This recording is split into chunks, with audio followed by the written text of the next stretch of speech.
25 साल का पौधा बना देते हैं। धन्य है वो माँ बाप, उस पौधा को फिर किसी दूसरे के आंगन में जाकर के लगा देते हैं। बेटी को शीने से लगाया और पिताजी देवक फूट फूट के रोए और एक बात कही, बेटा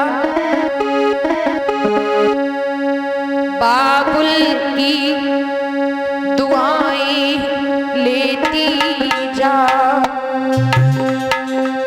जा तुझे सुखी परिवार मिले। पापा की याद न आई कभी, ससुराल में इतना प्यार मिले।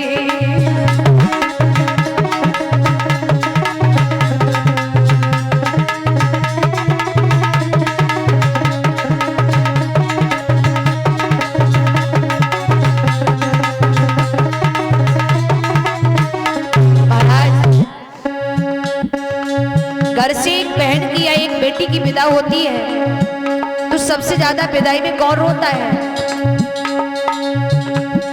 भाई। उस भाई से पूछा जाए कि भाई तू क्यों रो रहा है? बहन जब तक घर में रही तूने चैन से उसे रहने नहीं दिया, हर समय झगड़ता रहता था, लड़ता रहता था।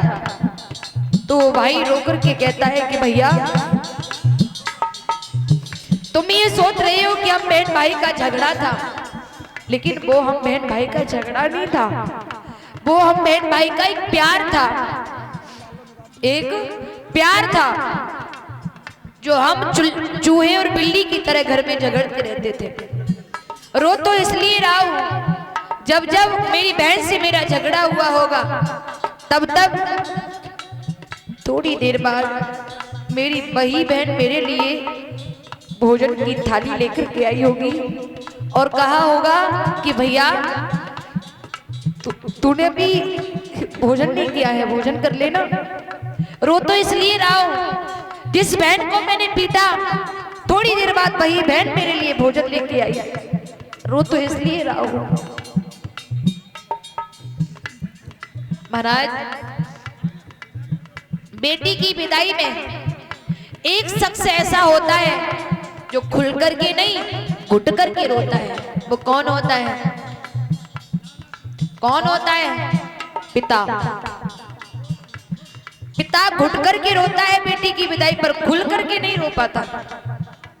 एक बात याद रखना, एक पिता एक बेटी की शादी के लिए 1 महीने 2 महीने 3 महीने पहले से भाग दौड़ करना शुरू कर देता है।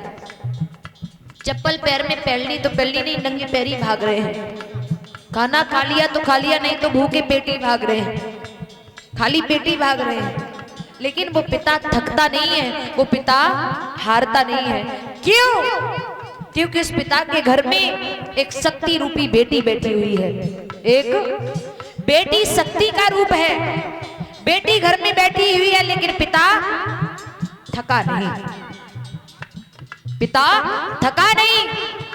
और जिस दिन उस पिता ने अपने घर से उस बेटी को विदा कर दिया, उसी दिन पिता के शरीर की शक्ति ही चली गई। अगर टेंट वाले भी आए और टेंट वाले ये कहें कि भैया मेरा हिसाब कर दो, तो पिता एक ही बात कहता है कि भैया अभी शरीर में शक्ति नहीं है, कुछ दिन बाद आना। अभी शरीर में शक्ति नहीं है, कुछ दिन बाद आना। 3 महीने से भाग रहा है, पिता नहीं थका क्योंकि घर में शक्ति बैठी हुई थी, बेटी बैठी हुई थी। और जिस दिन उस पिता ने उस शक्ति को विदा कर दिया, उस बेटी को विदा कर दिया, उस दिन से पिता के शरीर की ही शक्ति चली गई। एक बात याद रखना, पिता ही एक ऐसा शख्स होता है जो बेटी की विदा जिस दिन से कर देता है और उस दिन से जब तक जीवित रहता है तब तक अंदर अंदर घुटता है। एक पिता ही ऐसा शख्स होता है। आपने देखा होगा, एक पिता एक बेटी के पीले हाथ कर देता है, तभी से ही पिता का शरीर गिरना शुरू हो जाता है। बेटी के पीले हाथ किए, पिता का शरीर गिरना शुरू हुआ। क्यों? क्योंकि वो घुटता है, अंदर ही अंदर रोता है।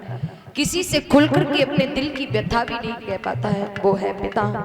सुनिएगा, देवक ने बेटी को सीने से लगाया और एक बात कही, बेटा नाजों से पाला है तुमको, फूलों की तरह कलियों की तरह, बाहों ने झुलाया है मेरी, सावन के आए झूलों की तरह, चलती चलती है दुआ प्रभु से, तुझे अभर रूप तेरा स्वाग मिले।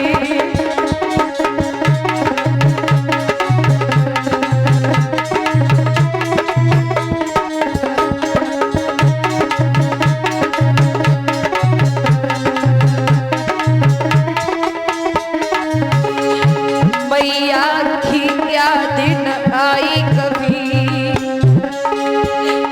पापा की क्या दिन आई कभी, ससुराल में इतना प्यार मिली।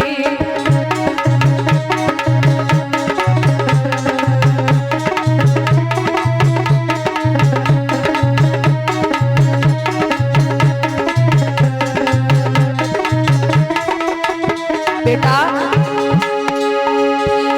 जिस घर से बने ही भाग्य तेरे, उस घर में सदा खुशहाली रहे, ओठों में खुशी की झलक रहे, माथे में सिंदूरी बिंदिया रहे, कभी उनकी ज्योति न फीकी हो, कभी उनकी ज्योति न फीकी हो, जो अमर रूप तुझे स्वाग मिले।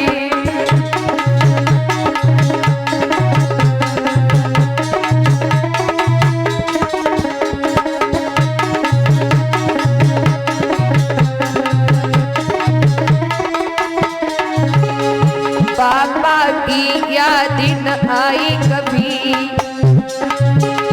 पापा की याद न आई कभी, ससुराल में इतना प्यार मिले।